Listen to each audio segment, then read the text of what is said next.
Week 6 of the fantasy football season. Here's a few players I look to sell and trade this week. The first player, Calvin Ridley of the Tennessee Titans. Ridley finally had a big game where he did nothing all season long for this Tennessee Titan team is Calvin Ridley, where he failed to reach double-digit fantasy points the first 4 games of the year.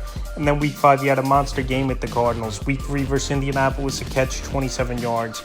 Week 4, Houston, 2 catches, 30 yards. And then Week 5, like I said, the big game at Arizona, 5 for 131 on 10 targets. I know Week 6, it's a good matchup at the Vegas Raiders. Give up the third most fantasy points to wide receivers on the season. But Calvin Ridley in an offense that doesn't have a lot of upside, and like I said, he disappears more times than not, is Calvin Ridley. We saw it last season. I know towards the end of the year he got going when obviously a lot of people counted him out and didn't start him in fantasy leagues was Ridley. And even now this season, like I said, the first 4 weeks non-existent. And then a big ball game it was in Week 5. And Week 6, the good matchup, but still Ridley, I don't think he's going to be consistent week in and week out. Cam Ward, he's going to go through a lot of growing pains, obviously behind not a great offensive line, limited weapons in this offense. So after coming off a good game, and Ridley's someone who's been inconsistent on and off over the last couple seasons, definitely a play I would sell this week. The next play is Devonta Smith of the Philadelphia Eagles. Smith going into this week, he was complaining he wasn't touching the ball a lot, trying to help this team win. And Jalen Hurts, he added out, but this Philadelphia Eagle team suffered first loss of the season versus the Denver Broncos. Smith had a big game, 8 catches, 114 yards on 10 targets. But he's another player where I don't think consistency is going to be in there week in and week out. In my opinion, he could easily be that third or fourth option in the offense. Obviously, Barkley in the backfield, Hurts running the football, A.J. Brown, and then also Dallas Goedert's been great this season at the tight end position, where Smith's had 2 big games and the rest he hasn't done much at all this season. So right now, coming off a big game where they had to pass, where it was a back and forth battle, where most games they're going to be up, obviously, is his Philadelphia Eagle team. Devonta Smith is so high. I know Week 6 is a great matchup with the Giants, second most fantasy points to receivers on the season on a short week. But like I said, Smith might go out there, have a big game then, and then after that, the numbers might tail back off. Week 3 versus the Rams, 8 catches, 60 yards, a touchdown, 9 targets. Week 4, Tampa Bay, 2 catches, 29 yards. And Week 5 versus Denver, 8 catches, 114 yards, 10 targets. No doubt about it, it was a big game for Devonta Smith. But like I said, it's that third, fourth option and a deep ball type of wide receiver more than anything. He's a sell high player this week after having the big game. Week 5 player Marvin Harrison Jr. of the Arizona Cardinals. Marvin Harrison, the last 2 weeks, he's starting to right the ship a little bit, is Marvin Harrison, but still something off with this offense over there in Arizona. Marvin Harrison's been inconsistent as well the first 2 games of the season for him, where him and Kyler Murray just can't be on the same page, it looks like. So the last few games for Marvin Harrison, Week 3 at San Francisco, 3 catches, 44 yards. Week 4 versus Seattle, 6 catches, 66 yards, a touchdown. And then Week 5 in a slam dunk matchup, he had a good game versus Tennessee, 4 catches, 98 yards and 5 targets. So Week 6, it is a good matchup in Indianapolis on paper. 4th most fantasy points to wide receivers on the season. Indianapolis gives up indoor game, which is always a fast track. And I think it helps the offense a little bit on the turf indoors and obviously not dealing with the weather elements. But like I said, Marvin Harrison, where he got drafted in most fantasy drafts, and he's been an inconsistent wide receiver. And Kyler Murray, he's not a quarterback that obviously you rely on to get targets to your playmakers a lot. So Marvin Harrison have a couple good games here and there, but inconsistencies are going to be a problem.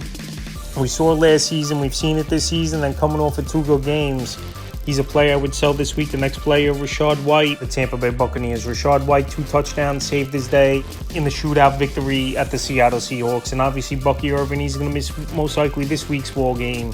Week 7, Week 8, Bucky Irvin is targeting to return to the lineup. So Rachaad White, we know when he was a starting running back a couple seasons ago, yards per carry weren't great for him, and touchdowns and receiving the football saved him. Like I said, with Bucky Irvin returning in a couple weeks, Bucky's going to get most of the job back. Rachaad White came off a nice game in Seattle. Like I said, 2 touchdowns, saved his day though. 14 carries, 41 yards, 2 touchdowns, 4 catches, 30 yards, and 4 targets. I know this offense, they spread the football out.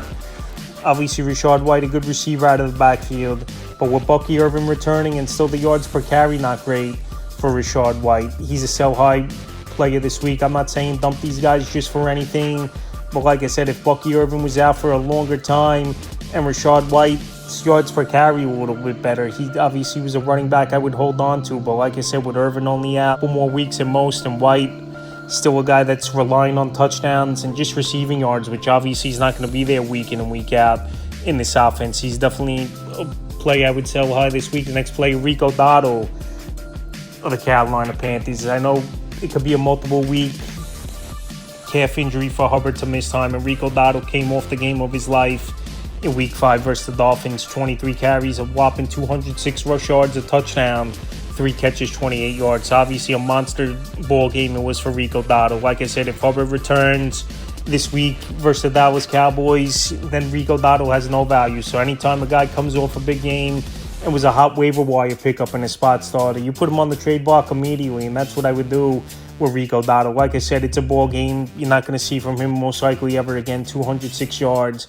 Obviously, he might work into Chuba Hubbard's work a little bit when he comes back to the lineup week 6 or even in week 7 for Chuba Hubbard. But like I said, it was a great matchup versus the Dolphins, a defense that can't stop anyone. I know week 6 is another good ball game for him versus former team, the Cowboys, that let him go in free agency, and also a Dallas Cowboy defense that can't stop anyone. But like I said, Rico Dowdle, after a guy coming off a 200-yard game and doesn't have a big track record and not really even a starter, definitely a sell-high play this week. I don't think you'll get a boatload for him, but someone who's most likely going to be riding your bench a majority of the season. If you could get anything of decency after coming off this monster game, he's definitely a sell this week. The next player, Rasheed Shaheed of the New Orleans Saints. So Shaheed, he's been all right this season, but coming off a monster game and one big 87-yard catch to make his day in the Week 5 victory versus the Giants. Shaheed's a sell-high player this week.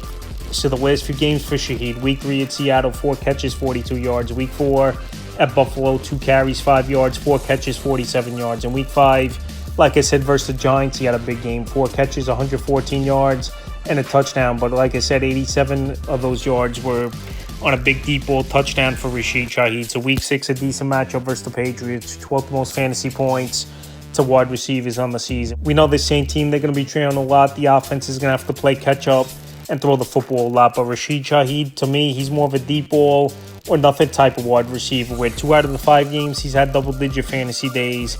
But pretty much a guy in PPR leagues where I think most weeks are not, his ceiling's going to be 8 to 12 fantasy points. So coming off the monster game versus Giants, he's a sell-high player this week. And the final sell is Sam LaPorta of the Detroit Lions. So LaPorta, he went weeks with not having a good game and finally breaking out with a big ball game and a bad defense at Cincinnati. So he's only had 2 double-digit fantasy games all season long.